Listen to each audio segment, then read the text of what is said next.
बिस्मिल्लाहिर्रहमानिर्रहीम। अस्सलामु अलैकुम तमाम स्टूडेंट्स को मैथ डॉट नॉलेज में खुश आमदीद। स्टूडेंट्स, हम डिस्कस करेंगे इस वीडियो लेक्चर में सिस्टम ऑफ लीनियर इक्वेशन।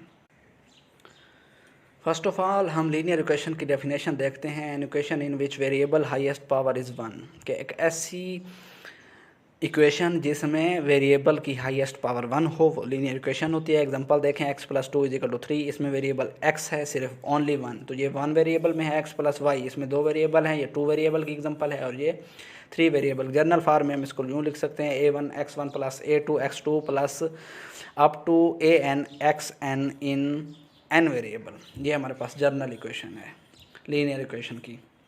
अब system of linear equation. System of linear equation, a system of 2 और more linear equation involving some variable is called system of linear equation.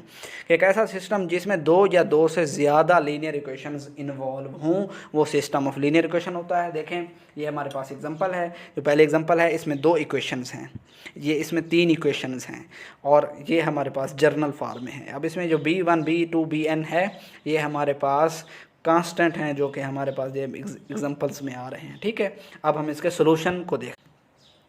Solution of linear system. Solution क्या होता है? किसी भी equation का जो solution होता है उससे मुराद क्या होता है?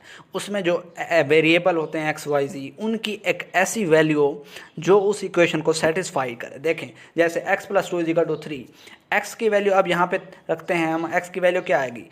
2 - 3, 3 - 2, तो x की वैल्यू आएगी 1। अब 1 यहाँ पे पुट करें, 1 + 2 = 3, तो ये सेटिस्फाइड करती है। वेरिएबल की ऐसी वैल्यू जो उस इक्वेशन को सेटिस्फाइड करे उसका सोल्यूशन होती है। ठीक है, उसका रूट होती है। अब देखें, the value of variable which satisfied the linear equation is called solution of linear equation.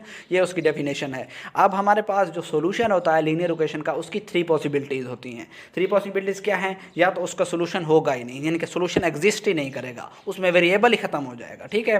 दूसरी पॉसिबिलिटी क्या है? एग्जैक्टली 1 सोल्यूशन, कि उसका सिर्फ और सिर्फ एक सोल्यूशन होगा। ठीक है।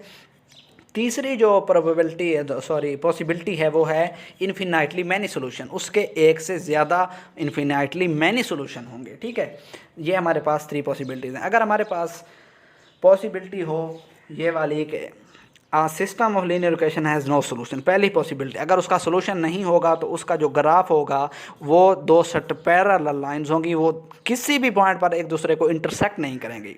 ठीक है, जहाँ पर इंटरसेक्ट करते हैं वो उसका सोल्यूशन पॉइंट होता है। तो नो सोल्यूशन, तो ये किसी भी पॉइंट पर इंटरसेक्ट नहीं करती। आपको पता है कि लीनियर इक्वेशन का जो ग्राफ के अंदर वो लाइन से रिप्रेजेंट किया जाता है। ठीक है। अब हमारे पास दूसरी पॉसिबिलिटी क्या है? System of equation has exactly 1 solution, अगर एक सोल्यूशन हो। उसकी एग्जांपल ये देखें, हमारे पास दी हुई है।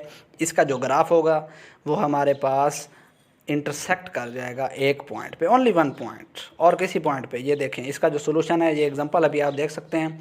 x1 और x2 की वैल्यू है 2 3, ये 2 3 पे इंटरसेक्ट कर रहे हैं क्योंकि यही इसका सोल्यूशन पॉइंट था, और ओनली 1 सोल्यूशन। अगर हमारे पास अ लीनियर सिस्टम है इन्फिनाइटली मैनी सोल्यूशन, उसके बहुत से सोल्यूशन हों, तो ये उसकी एग्जांपल है equation system of linear equation. उसका जो ग्राफ होगा वो एक स्ट्रेट लाइन होगी। अब देखें, हमने 3 तरह के सोल्यूशन पढ़े, no solution, 1 solution, many solution. अगर सोल्यूशन नहीं होगा, नो सोल्यूशन होगा, तो उसको कहते हैं इनकॉन्सिस्टेंट। ठीक है। अगर 1 सोल्यूशन हो या इन्फिनाइटली मैनी सोल्यूशन हो तो उसको कहते हैं कॉन्सिस्टेंट। ठीक है। अब हम देखते हैं system of linear equation in matrix form.